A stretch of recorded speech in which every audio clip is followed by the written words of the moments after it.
But what advice would you give to someone at home who's kind of in a similar situation to you? You know, they have something that they really believe in, that they love. They're stuck in that corporate role because they've got kids, they've got a mortgage, they've got all these extra liabilities on them. What advice would you give to them?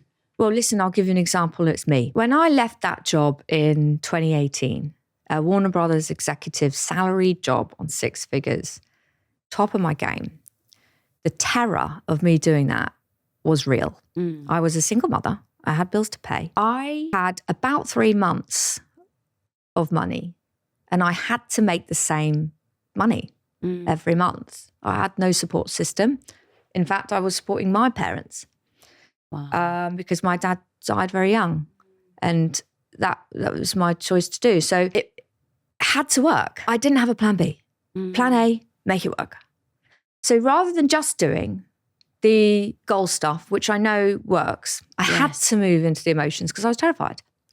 And what I did was I did all the strategy, I did all the work. Most people get it. They will put the work in. Yeah. So I spent most of my time on mindset, on imagineering and doing this tapping and all the stuff that I do. I got myself to a place where I knew and I believed that I could make the same amount of money from doing this career, which, okay, it was a bit weird. I started in coaching, practicing work. I was working with these women. People are like, what are you doing? People charge like £60 an hour tops for this. You're just not going to make it work. Wow. Now, I knew that I could make it work if I did things differently out the box. And I believed it in my soul that I could do it. And it was already done. So I worked and I worked on that part. Within 12 weeks when I launched my business, I quadrupled my monthly income. No way. Yes way. And I'm proud to say that. That's amazing. It didn't always stay up there. Right.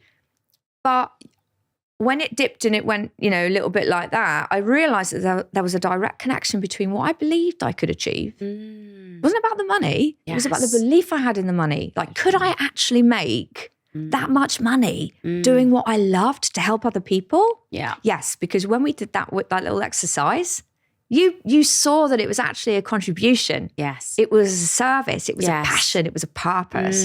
That is the fuel. That is so powerful. Thank you so much for sharing that. There's a quote that I absolutely love by Tony Robbins, and it says 80% of success is mindset. Yes.